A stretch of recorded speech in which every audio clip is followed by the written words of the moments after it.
watching home, I haven't seen it. but it is not full high def. So what they've done is they've down sampled it so that it's like the normal. Are we ready to go? Okay, let's call the meeting to order. Special meeting of Wednesday, May 31st. It's 7:07.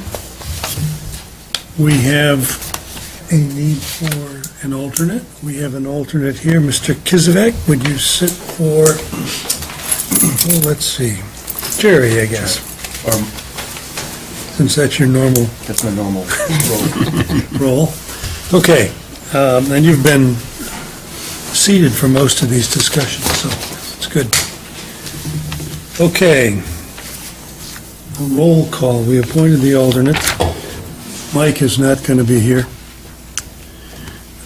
Okay, let's go forward with application 1710 of SL Simsbury LLC for site plan approval for the development of the ridge at Talcott Mountain.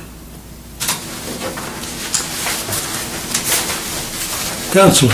Mr. Chairman, members of the commission, first of all, thank you very much for coming in tonight on a special meeting to pass upon this application. SL Silverman is very appreciative of that, and we thank you very much. Number two, we appreciate staff and all the work that they've done on this project, and they have provided us with, in advance, with a draft of 34 points, which articulate a lot of the places that we've been, a lot of places we're going to in the plan. They're detailed. They've been reviewed. Also with me tonight is Paul Vitaliano and Rod Sawicki of VHB, the authors of the plan, along with the help of your staff. We've been through 1 through 34. We consulted with town staff on it, and we're accepting of the report in its entirety. Have no comment on it, except that if it's possible for you to waive the reading, maybe that would be a good strategy. Other than that, that's where we are. And we thank everybody very much. Okay. Any commissioners have any comments or discussions? Staff? Mr. Chairman, for clarity for the record, you have a letter dated May 31st, 2017 regarding application number 1710 SL Simsbury LLC for site plan approval at 200 Hop Meadow Street, formerly the Hartford Property North. The application was received by the Commission on April 3rd, 2017, the official date of receipt. By statute, you have 65 days to take action on that site plan unless an extension is granted. The development is controlled by the Simsbury Hartford Code, as well as the Master Site Development Plan, which was approved by the Zoning Commission on December 6, 2016. I have attached a draft motion. The motion contains 34 points. It is worded in a favorable manner, and it's staff's opinion that the 34 modifications and the conditions are necessary to determine compliance with the form-based code as well as the Master Site Development Plan. I can summarize those 34 points. I don't know if the Commission would like to discuss them or go into any detail on any one of the 34 points. Nope. Good. If you want to summarize, that's Sure. great. Okay. I can just quickly in attachment A, again, it's for site plan approval for the development of the ridge at Talcott Mountain. It includes assisted living facility, townhomes, apartments, which are referred to as stacked flats, a clubhouse, pool, office, retail buildings on proposed property at 200 Hot Meadow Street. The motion contains certain modifications and conditions to application 17-10. There's a list of sheets that were reviewed as well as their latest revision dates. So that is what you are basing the motion on. The only thing I would point out is plan at the very bottom, BKB, exterior elevations. Those are previously covered in A401 and A402 with revision dates of 4/17/17. So there's a slight redundancy there.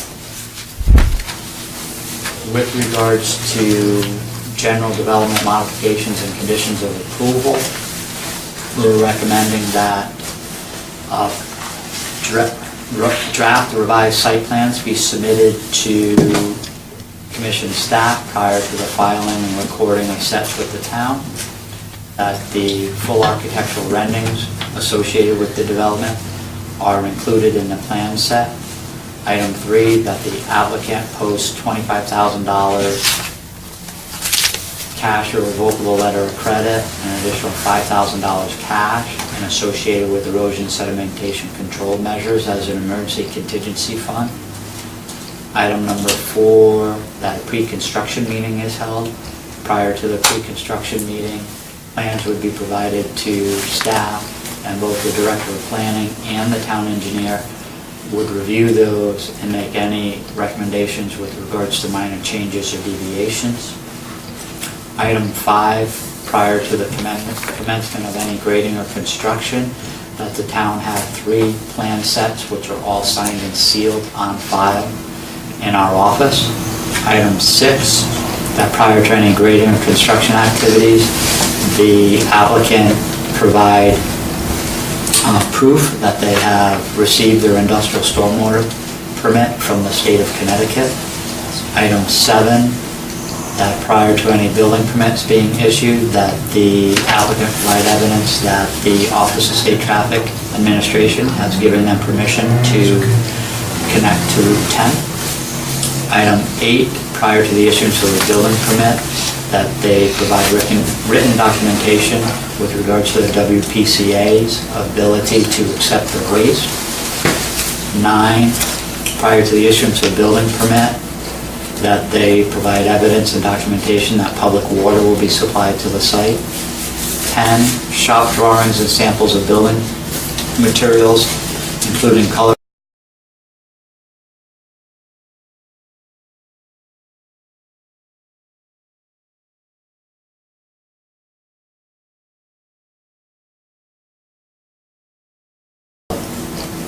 is a heat treatment to the asphalt that will do a impression and infused paint into the asphalt in areas where you want to designate lane differential.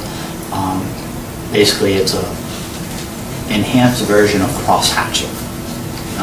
It really defines where a car should be and visually where a car shouldn't be. And there's 2 primary locations associated with the main boulevard. Item number 26, that the applicant shall modify plans to note that the proposed retaining walls for the clubhouse will match the building architecture and a detail for such. Item number 27 is a detail associated with the proposed stone wall along the southeasterly portion of the assisted living, that it either be cast in place with a stone veneer or a dry laid stone wall. 28, final dumpster enclosure shall be submitted. 29, the proposed base treatment for the light poles shall be modified to include architectural treatment at the base to be consistent with the MSPD. Number 30, the proposed playscape area shall be modified to eliminate pedestrian and vehicular conflicts. Item number 31, the final landscape plan for the assisted living shall be submitted and approved by the director.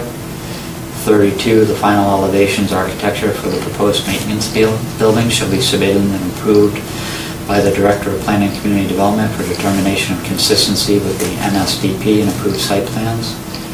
33, final landscaping, pool layout, and accessory structures associated with the clubhouse shall be submitted to the Director of Planning and Community Development for determination of consistency with the MSDP and approved site plans. And 34, in accordance with Section 50G of the Hartford-Simsbury Form-Based Code, minor, and the planning director may accept or require minor changes to the deviations from the documents submitted and make determinations under a Type 1 application whether they're able to be dealt with at the staff level or it requires further commission action. That is a summary of the 34 points.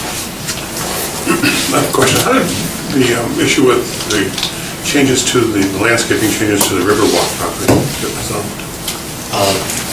And again, Attorney Ziska's here to offer guidance on that, but with regards to Riverwalk, the form-based code requires certain screening and buffering from Hot Meadow Street. The applicant has proposed to potentially enter into a private arrangement between an abutting landowner and the developer to provide additional landscaping off-site on Riverwalk's property. It's staff's opinion that it's perhaps in the best interest of the applicant to bring that to fruition, which could potentially eliminate an appeal by an abutter. Okay, so that agreement hasn't been done yet. The applicant has agreed to that with Riverwalk. There's a lot of emails back and forth. It's locked in. No, we only gave you 10 days. I think the essence of what Jamie said was, or instructed us was, it's better for a clean application if it's not part and parcel of this agreement. Yeah. That's a commitment made, and which will be kept. I have a question too. Good. In addition, for item number 13, we had talked about the commercial spaces, and we had actually asked to have leases before the CO. Is that something that we can modify, not just the buildings being constructed? Our concern is having empty commercial buildings. The difficulty is Yeah. in essence, if you take this to a completely commercial project, it would be difficult to say I can't issue COs for half of the project unless the entire project is leased. I think we're well placed to require the applicant to build the infrastructure associated with those commercial spaces, but to require them to have them fully leased or leased at all would be very difficult. I don't know if Attorney Ziska wants to weigh in. Yeah, I think legally speaking, at this point, you're conducting what is essentially site plan analysis, and I don't think that kind of a condition would be lawfully appropriate. Okay, thank you. Yeah. Doesn't mean we wouldn't want to. We may not, as Attorney Ziska, would not be lawful. Sorry, can you just refresh my recollection as to why we weren't able to, approve the site plan last time, and what would still need to be done by staff, and how that's reflected in here, or is it, this is the totality of it? I guess I'm just... This is a totality or summary of all of the outstanding issues that weren't completely addressed at your last meeting. There's a We didn't have substantial this. amount of staff effort that has been put into No, I this. appreciate it, I just was... In my last memo, if you recall, I made comments to the fact that at this juncture, it's staff's opinion that the applicant is close to meeting all of the submission requirements contained in the code, but at this time, we have not prepared a draft motion. It was very difficult at that juncture to get to where we are tonight. We received plans late Thursday, which means we had half a day Friday, and you're meeting on Monday. So, on Mother's Day. On Mother's Day weekend. No, I remember that timing, yeah.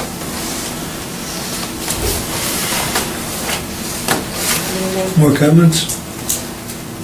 I'm in favor of all 34 items. I think 33 are okay. I haven't found the one that I disagree with yet. Someone want to make a motion? Kevin. All right. I think I will read the whole Mr. motion. Secretary.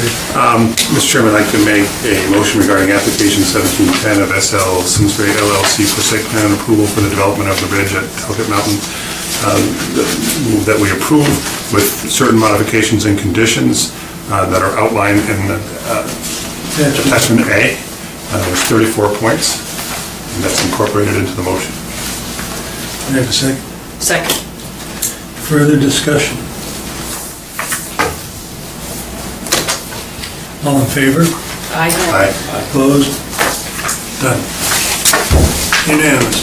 Thank you very much. Thank you, Jamie and everybody. Thank you for your time. Great.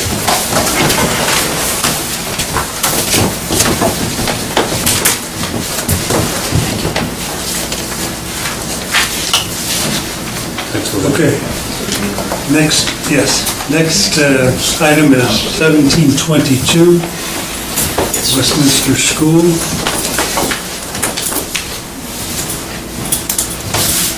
Good evening, Mr. Chairman, Commissioners, and staff.